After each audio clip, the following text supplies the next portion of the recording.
Hello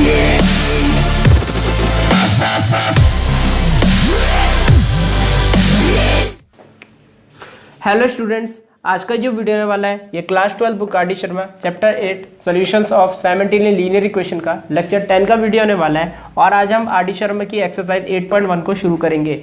यहाँ पे आप देख सकते हैं ये जो पेज नंबर है आपका 8.14 और यहाँ पे क्वेश्चन नंबर 2 का 5th पार्ट मैं यहाँ पे आपको करा रहा हूँ क्योंकि ये थोड़ा सा अलग क्वेश्चन है। और बाकी सारे क्वेश्चन आप होमवर्क कर लीजिएगा। क्वेश्चन नंबर 1 आप पूरा होमवर्क कर लीजिएगा और क्वेश्चन नंबर 2 में मैं जितने भी पार्ट्स नहीं करा रहा हूँ वो भी आप होमवर्क कर लीजिएगा, क्योंकि उस तरीके के क्वेश्चन मैंने आपको एग्जाम्पल्स में करा रखे हैं। और मैं एक्सरसाइज में सिर्फ वही वाले क्वेश्चन उठाऊंगा जो मैंने अभी तक आपको एग्जांपल्स में नहीं कराए हैं। जैसे कि ये वाला क्वेश्चन है, ये थोड़ा सा अलग दिखने वाला है, तो इन वाले क्वेश्चनों की हम प्रैक्टिस करेंगे जिनको मैंने एग्जांपल्स में आपको नहीं कराया। जैसे कि आप देख सकते हैं यहाँ क्वेश्चन नंबर 2 का जो 5th पार्ट है, यहाँ आपको वेरिएबल्स जो है वो डिनोमिनेटर में दिख रहे हैं। अगर मान लीजिए ये वेरिएबल न्यूमिनेटर में होता है तो नॉर्मल क्वेश्चन आप जैसे मैंने एग्जाम्पल्स में कराया था आप उसकी तरह कर सकते थे।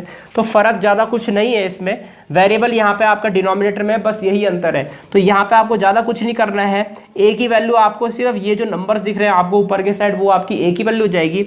जबकि यहाँ कैपिटल एक्स की जो वैल्यू होगी वो होगी 1/x, 1/y और 1/z। बस अंतर यहीं पे आ जाएगा। वहाँ पे आपका कैपिटल एक्स जो होता था x y z था, ऊपर आप स्मॉल x लिखते थे, नीचे आप स्मॉल y लिखते थे, उसके बाद आप स्मॉल z लिखते थे। तो यहाँ पे बस कैपिटल x हो जाएगा 1/x, क्योंकि वेरिएबल नीचे है। ऐसा क्यों है? क्योंकि यहाँ पे आप देख सकते हैं ये 1/x है, तो वेरिएबल यहाँ पे इस तरीके से लिखा जाएगा। उम्मीद है आपको समझ में आ रहा होगा। तो बस अंतर ये है, अगर वेरिएबल आपका डिनोमिनेटर में हो तो कैपिटल x की वैल्यू हो जाएगी 1/x, 1/y और 1/z। तो इस प्रकार से आपको कैपिटल एक्स लिखना है। बाकी सब चीज़ें वैसी की वैसी रहेगी। ए आपका वही रहेगा, बी भी आपको वही रहेगा, बस कैपिटल एक्स चेंज होगा जिसमें कि आप वेरिएबल को रेसिप्रोकल के फॉर्म में लिखेंगे 1/x, 1/y, 1/z। तो पहले तो चलिए गिवन लिख देते हैं। तो यहाँ पे हम लिख देते हैं 2/x minus 3/y plus 3/z equal to 10। ध्यान से देखिएगा मैं कैसे लिख रहा हूँ। 1/x plus 1/y plus 1/z equal to 10, और उसके बाद 3/x minus 3/y plus 2/z equal to 13। तो यहाँ पे आपको ये दे रखा है। तो यहाँ पे अगली लाइन हम लिखेंगे ax is equals to b, जहाँ पे आपका वेयर a की वैल्यू यहाँ पे देखिए आपकी क्या हो जाएगी। a की वैल्यू यहाँ पे हो जाएगी 2 - 3 3, 2 - 3 और 3 1 1 1, और फिर है 3 - 1 2। तो यहाँ पे आप देख सकते हैं ये है आपका 3 - 1 और 2। तो आप कैपिटल एक्स की वैल्यू लिख देते हैं। कैपिटल एक्स की वैल्यू यहाँ पे हो जाएगी 1/x, 1/y और 1/z। इस प्रकार से आप लिख सकते हैं, क्योंकि वेरिएबल आपके 1 की फॉर्म में, जैसे कि आप देख सकते हैं यहाँ पे 1/x, 1/y, 1/z है। और b की वैल्यू यहाँ पे हो जाएगी आपकी 10 10 और 13। तो बस आपका ये आ जाएगा। चलिए अब हम यहाँ पे आगे सॉल्व कर लेते हैं। तो हमें यहाँ पे ए इनवर्स निकालना है। तो ए इनवर्स से पहले हम डिटर्मिनेंट ए निकालेंगे। तो डिटर्मिनेंट ए इक्वल टू, तो यहाँ हो जाएगा प्लस का 2, और यहाँ पे हम इसका मल्टीप्लिकेशन इसके साथ करेंगे तो ये हो जाएगा 2 + 1। देखिए ये 1 2 जा 2 2, और यहाँ पे +1, अपना वाला माइनस ये वाला माइनस +1, 2 + 1 3 हो गया। फिर इसके बाद प्लस माइनस अपना वाला माइनस ये वाला माइनस प्लस का 3 हो जाएगा। और इसके बाद ये मल्टीप्लाई है 2 - 3, तो 2 यहाँ पे देखिए ये 2 - 3, 2 - 3 माइनस का 1 आ जाएगा।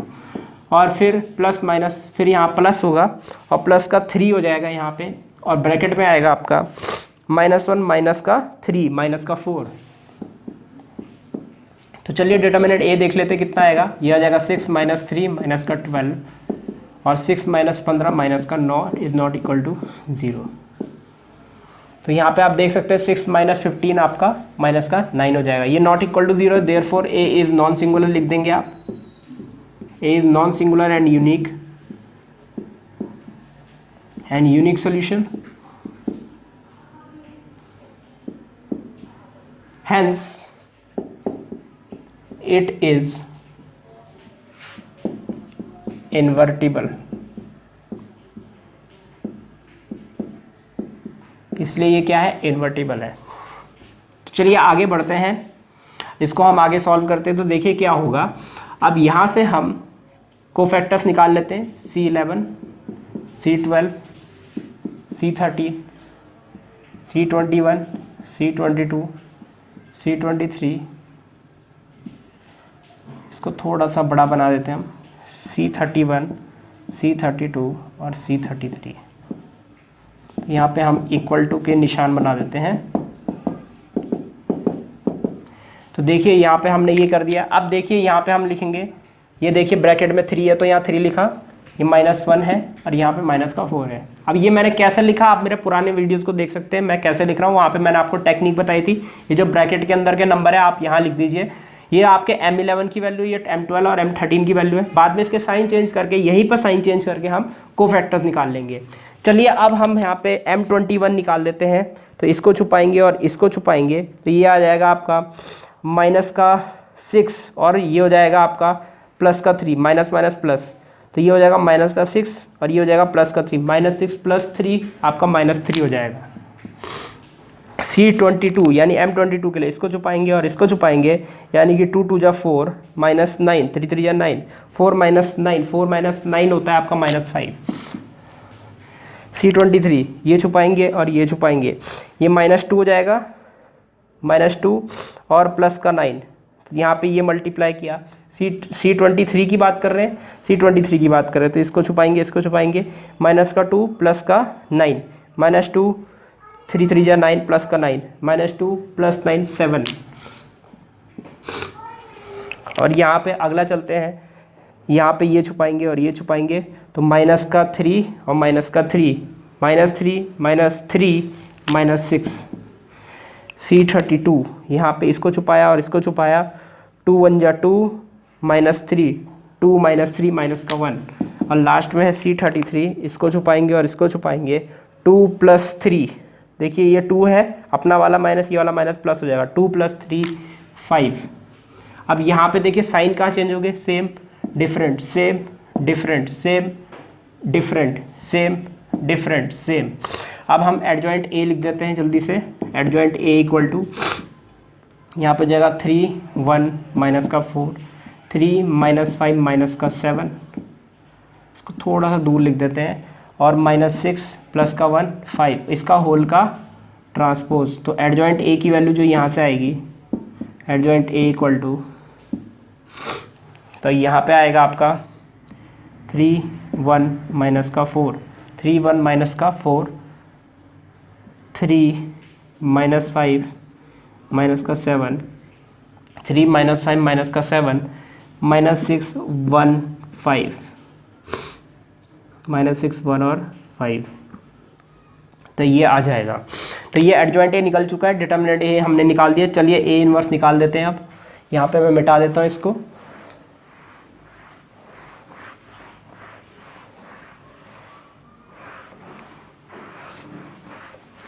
तो चलिए यहाँ पे अब हम ए इनवर्स निकाल देते हैं। देयरफॉर ए इनवर्स की वैल्यू मैं डायरेक्ट लिखने वाला हूँ। तो यहाँ पे हमारी डिटर्मिनेंट ए यहाँ -1/9 हो जाएगी, और यहाँ पे इसके बाद ये वाली मैट्रिक्स लिख देंगे हम, एडजॉइंट ए वाली, 3 3 -6 1 -5 1 -4 -7 5। तो ये ए इनवर्स की वैल्यू हमारी आ चुकी है। तो now using x = a inverse b।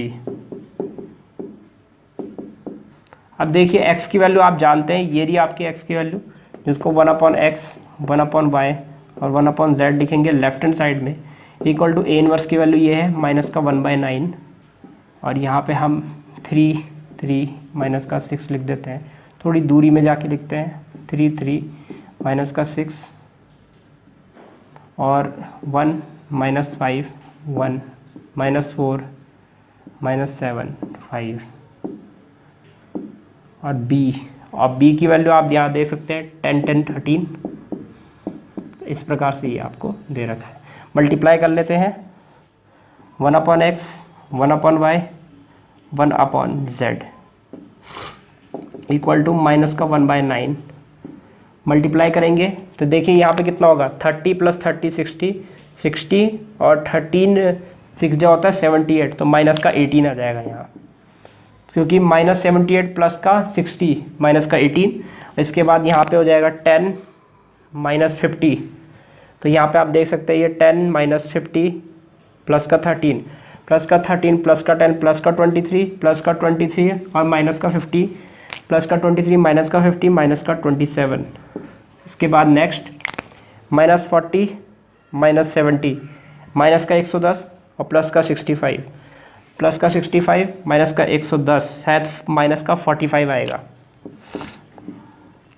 तो यहाँ पे आप देख सकते हैं ये है प्लस 65 और ये माइनस का 110 प्लस का 65, तो 35 और 10 45, तो सही है, माइनस का 645 आ जाएगा। अब अगर इसे हम 9 से डिवाइड करते हैं तो फिलहाल मैं यहाँ पे मिटा देता हूँ, हमारा आंसर आने वाला है फाइनली, इसको हम मिटा देते हैं। तो यहाँ पे हो जाएगा आपका 1/x 1/y 1/z equal to, तो यहाँ पे आप देख सकते हैं इसको आप -9 लिख दीजिए क्योंकि ये -9 से ही डिवाइड होगा। तो अगर आप इसको -9 से डिवाइड करेंगे तो यहाँ हो जाएगा 2 जा 3 जा 9 5 जा 45, तो ये आ जाएगा आपका।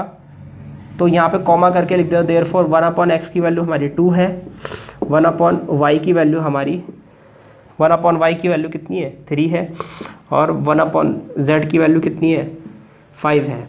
तो 1/x की वैल्यू 2, 1/y की वैल्यू 3, 1/z की वैल्यू 5। तो यहाँ से अगर हमें x की वैल्यू निकालनी है तो x को क्रॉस मल्टीप्लाई कर दीजिए, 2 को नीचे ले आइए, तो x इक्वल्स टू यहाँ पे आ जाएगा 1/2। 2 को नीचे ले जाए, 2 को नीचे ले गए 1 के और x को ऊपर ले गए, तो x, या फिर आप रेसिप्रोकल कर दीजिए, बोथ साइड का रेसिप्रोकल करेंगे तो यहाँ पे x की वैल्यू 1/2 आ जाएगी। यहाँ पे भी रेसिप्रोकल कीजिए, यहाँ पे भी रेसिप्रोकल, 1/x का रेसिप्रोकल x और 2 का रेसिप्रोकल 1/2। इसी प्रकार से यहाँ से अगर हम y की वैल्यू निकालते तो यहाँ 1/3 आ जाएगा और z की वैल्यू यहाँ पे आ जाएगी 1/5। तो इसको भी मैं सीधा लिख देता हूँ, x इक्वल्स टू 1/2। तो उम्मीद है आपको समझ में आ गया होगा, यही हमारा फाइनल आंसर हो जाएगा इस वाले क्वेश्चन के लिए। तो देखिए कुछ नहीं करना है ज़्यादा, x को आप ऊपर ले जाइए तो ये 1 = 2x हो जाएगा, 2 को डिवाइड में ले जाइए तो 1/2 = x आ जाएगा, 1/3 = y आ जाएगा। बस आपको वेरिएबल न्यूमिनेटर में लाना, और वेरिएबल न्यूमिनेटर में लाने के लिए आपको क्या करना पड़ेगा, x को क्रॉस मल्टीप्लाई, y को भी क्रॉस मल्टीप्लाई, z को भी क्रॉस मल्टीप्लाई करना पड़ेगा। और यहाँ पे जो नंबर है उसको आप डिनोमिनेटर में भेज दीजिए, क्योंकि यहाँ पे ये x के साथ, जब x ऊपर जाएगा तो x के साथ मल्टीप्लाई में होगा, और ये जो 2 है x के साथ जो मल्टीप्लाई में इक्वल टू के उधर जाके डिवाइड में आ जाएगा। तो इसी प्रकार से आपका आंसर निकल जाएगा। तो ये आपका फाइनल आंसर हो जाएगा।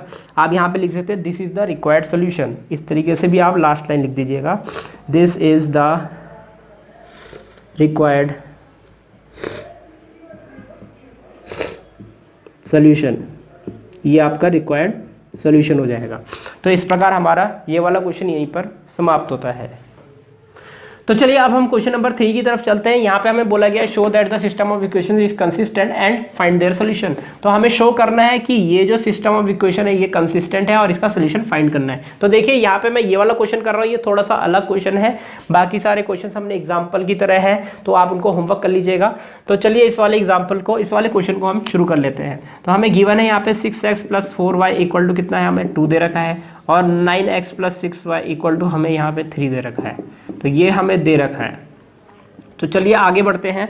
तो देखिए यहाँ पे कंसिस्टेंट से हमारे 2 प्रकार के सोल्यूशन निकलते हैं, एक यूनिक सोल्यूशन निकलता है, एक इन्फिनिटली मैनी सोल्यूशन निकलता है। तो ये सोच के मत बैठिएगा कि यहाँ पे जो कंसिस्टेंट है ये हमेशा यूनिक सोल्यूशन ही आएगा।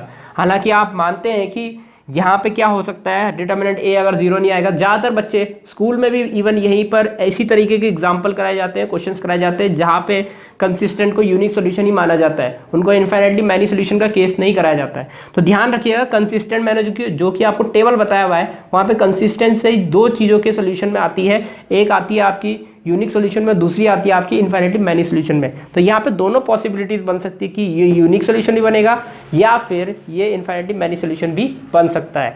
तो चलिए इसको सॉल्व कर लेते हैं। तो यहाँ पे सबसे पहले हम लिखेंगे ax = b, और a की वैल्यू यहाँ पे हो जाएगी हमारी लेफ्ट साइड पे जितने भी नंबर्स है 6 9 4 6। तो ये हमारी a की वैल्यू है, x की वैल्यू भी लिख देते हैं जल्दी से जो कि x और y है, और यहाँ पे b की वैल्यू है आपकी 2 और 3। तो ये हो जाएगी 2 और 3 कॉमा कॉमा। तो चलिए सॉल्व कर लेते हैं यहाँ पे। तो यहाँ पे हम पहले डिटरमिनेंट ए निकालेंगे, इसी के द्वारा हमें पता चलेगा कि ये किस टाइप का सोल्यूशन है। 6 6 36 -9 4 36। तो देखिए ये 0 आ चुका है। अब ये 0 आ चुका है, ऑब्वियस सी बात है ये इन्फिनिटली मैनी सोल्यूशन हो सकता है। अगर ये कंसिस्टेंट होगा तो ये इनफाइनाइटली मैनी सोल्यूशन ही आएगा, क्योंकि ऑब्वियस सी बात है अब ये नो सोल्यूशन, अब तो ये आपका यूनिक सोल्यूशन तो हो नहीं सकता है क्योंकि ये 0 आ चुका है, यूनिक सोल्यूशन नहीं हो सकता अब यहाँ। तो हैंस यहाँ पे देयरफॉर ए क्या होगा, A has either infinitely many solution IMF, क्योंकि आप जानते हैं डिटर्मिनेंट ए की वैल्यू अगर 0 नहीं आती तो ये यूनिक सोल्यूशन हो जाता है। अब क्योंकि 0 आ गई है तो ये यूनिक सोल्यूशन नहीं होगा, तो यूनिक सोल्यूशन नहीं होगा तो या तो वो इनफाइनाइटली मैनी सोल्यूशन होगा या तो वो नो सोल्यूशन होगा। तो A has either infinitely many solution और नो सोल्यूशन। तो चलिए यहाँ पे आगे सॉल्व कर लेते हैं। अब देखिए, अब ये इनफाइनाइटली मैनी होगा, नो सोल्यूशन होगा, इनमें से दोनों में से क्या होगा ये कैसे पता चलेगा, एडजॉइंट A इंटू B निकाल के। तो चलिए हम यहाँ पे पहले कोफैक्टर्स निकाल लेते हैं, C11, C12, C21 और C22। तो इस प्रकार से हम ये निकाल देते हैं। तो यहाँ पे देखिए हो जाएगा 6, 9, 4, 6, यहाँ पे हो जाएगा 6, 9, 4, 6। अब देखिए ये तो माइनस निकले हैं, नॉन डायगोनल एलिमेंट्स में आप साइन चेंज कर देंगे तो ये कोफैक्टर्स निकल जाएंगे। तो एडजॉइंट A निकाल लेते हैं जल्दी से। एडजॉइंट A इक्वल टू यहाँ पे जाएगा 6 माइनस का 4 माइनस का 9, 6। तो यहाँ पे हो जाएगा होल का ट्रांसपोज और इसकी जो वैल्यू आएगी 6 माइनस का 9 माइनस का 4 और 6। तो 6 माइनस 9 फर्स्ट रो को फर्स्ट कॉलम बना दिया है, सेकेंड रो को हमने सेकेंड कॉलम बना दिया है। तो एडजॉइंट A निकल चुका है और हमारा डिटर्मिनेंट, अब देखिए एडजॉइंट A निकल चुका है। अब हम यहाँ पे एडजॉइंट A को B से मल्टीप्लाई करेंगे। Now adjoint A into B, इसको मल्टीप्लाई कर लेते हैं। तो देखिए एडजॉइंट A की वैल्यू है 6 माइनस 4 माइनस 9, 6, शायद से यही होगा, 6 माइनस 4 माइनस 9, 6, और B की वैल्यू है 2 और 3। तो B की वैल्यू यहाँ पे है 2 और 3। तो B की वैल्यू 2 और 3 हम मल्टीप्लाई कर लेते हैं, देखते हैं 0 आता है कि नहीं आता है। अगर 0 आया तो देखिए यहाँ पे आप जानते हैं अगर 0 नहीं आया तो नो सोल्यूशन, और अगर 0 आया तो इनफाइनाइटली मैनी सोल्यूशन हो जाएगा। तो देखते हैं 0 आता है कि नहीं आता है। तो यहाँ पे हम देखेंगे 6 2 12 माइनस 12 0 और 9 2 माइनस 18 प्लस 18 0। तो ये 0 आ गया है, यानी कि ये क्या हो जाएगा, therefore A has infinitely many solution, IMS infinitely many solution. तो A has infinitely many solution and is consistent. ये क्या हो जाएगा, कंसिस्टेंट हो जाएगा। अब ये कंसिस्टेंट इसलिए हो जाएगा क्योंकि ये इनफाइनाइटली मैनी सोल्यूशन है, हर एक इनफाइनाइटली मैनी सोल्यूशन कंसिस्टेंट होता है। एंड हैंस, एंड लिखने की जरूरत नहीं है, फुल स्टॉप लगा के लिख दीजिए एंड, क्योंकि एंड यहाँ लिख दिया तो एक सेंटेंस में 2 एंड नहीं आते। Hence it is invertible. ये क्या हो जाएगा, इन्वर्टिबल हो जाएगा। तो अब ये इन्वर्टिबल है, तो देखिए अब हम क्या करेंगे, अब हम यहाँ पे ऑब्वियसली बात है इनफाइनाइटली मैनी सोल्यूशन के लिए हम एक अलग तरीके से सोल्यूशन निकालते हैं। तो वहाँ पे हम क्या करते हैं, किसी भी एक वेरिएबल को k मान लेते हैं। अब देखिए मैंने 3 वेरिएबल वाला आपको कराया है। तो वहाँ पे हमारे पास क्योंकि x, y और z वेरिएबल था, x, y, z वेरिएबल था, तो वहाँ पे z को हमने k मान लिया था और फिर x और y की वैल्यू वहाँ से निकाल दी थी। अब देखिए यहाँ तो z तो है नहीं, तो देखिए k तो हमें मानना ही पड़ेगा यहाँ पे किसी ना किसी वेरिएबल को। तो यहाँ पे हम y को k मान लेंगे। तो यहाँ पे लिख देते हैं, तो पुट, यहाँ पे आप इक्वेशन नंबर 1 मान लीजिए, इसको 2 मान लीजिए। तो यहाँ पे लिख दीजिएगा टू फाइंड द सोल्यूशन, पहले ये लिख दीजिएगा to find the solution put y equal to k in equation 1। तो इक्वेशन 1 में y की वैल्यू हम k पुट कर देंगे। अब देखिए वहाँ पे 3 वेरिएबल थे, तो फर्स्ट 2 इक्वेशन से पुट किया था। ऐसा क्यों किया था, क्योंकि z को हमने कांस्टेंट मान लिया था। कितने वेरिएबल बचे थे, z को अगर हमने कांस्टेंट मान लिया है तो वहाँ पे 2 ही वेरिएबल बचे थे, x और y। अब क्योंकि 2 वेरिएबल है तो हमें 2 वेरिएबल को सॉल्व करने के लिए 2 इक्वेशंस की जरूरत पड़ती थी, इसलिए हमने जो z इज टू k था वो पहले की 2 इक्वेशन में पुट किया था। वहाँ पे 2 इक्वेशंस की जरूरत थी, क्योंकि 2 वेरिएबल के लिए 2 इक्वेशन की जरूरत होती है। अब देखिए अगर मैं यहाँ y को कांस्टेंट मान लूंगा तो यहाँ पे हमारे पास वेरिएबल एक ही बचेगा, और एक वेरिएबल के लिए हमें यहाँ पे एक ही इक्वेशन की जरूरत होगी। तो हम यहाँ पे इक्वेशन नंबर 1 में ही पुट करेंगे, 2 में नहीं करेंगे, क्योंकि z वाले में हमें एक इक्वेशन को छोड़ना पड़ता था। आपको पता है वहाँ पे क्वेश्चन में हमें 3 इक्वेशन दी जाती थी, तो हम फर्स्ट 2 में पुट करते थे, थर्ड वाली को छोड़ देते थे। तो हमें हर बार इन्फिनिटली मैनी सोल्यूशन में एक इक्वेशन छोड़नी पड़ेगी, बाकी को लेना पड़ेगा। तो यहाँ पे भी हम एक इक्वेशन छोड़ देंगे, जैसे कि हमने इक्वेशन नंबर 2 को छोड़ दिया, और यहाँ पे हमें एक ही को लेना पड़ेगा। और जितने वेरिएबल होते हैं उतनी इक्वेशंस की जरूरत होती है। अब y तो कांस्टेंट हो चुका है, यहाँ वेरिएबल हमारा एक ही बचा है x, तो x वेरिएबल के लिए सिर्फ एक ही इक्वेशंस की जरूरत पड़ेगी। तो आप किसी भी एक इक्वेशन में ही y की वैल्यू को पुट करेंगे। तो यहाँ पे उम्मीद है आपको समझ में आ गया होगा। इक्वेशन नंबर 1 में y की वैल्यू हमने जैसी k पुट की, तो यहाँ पे हो जाएगा 6x इक्वल टू 2 - 4k। तो यहाँ पे आपका आ जाएगा 6x इक्वल टू 2 - 4k। उम्मीद है आपको समझ में आ रहा होगा। और यहाँ से x की वैल्यू हो जाएगी आपकी x equal to 2 - 4k upon 6। अब यहाँ से चाहे तो आप ऊपर से 2 कॉमन निकाल सकते हैं। तो x इक्वल टू 2 कॉमन निकाला, 1 - 2k अपॉन में यहाँ पे 6 आ जाएगा। और हैंस x की वैल्यू यहाँ पे अगर हम 2 से 6 को काटेंगे 3, तो 1 - 2k अपॉन कितना आ जाएगा, 3 आ जाएगा। तो x की वैल्यू ये आ गई आपकी। तो x की वैल्यू ये है, y की वैल्यू हमारी ये है। देयरफॉर सॉल्यूशंस आर, जो सॉल्यूशंस हमारे हो जाएंगे, solutions are x equal to 1 - 2k upon 3 and y equal to k। तो यहाँ पे और यहाँ पे भी लिख दीजिएगा k बिलोंग्स टू r। यहाँ पे इस तरीके से आप k बिलोंग्स टू r जरूर लिख दीजिएगा, क्योंकि k यहाँ पे दुनिया के किसी भी रियल नंबर को डिनोट कर सकता है। तो इस प्रकार हमारा ये वाला क्वेश्चन यहीं पर समाप्त होता है।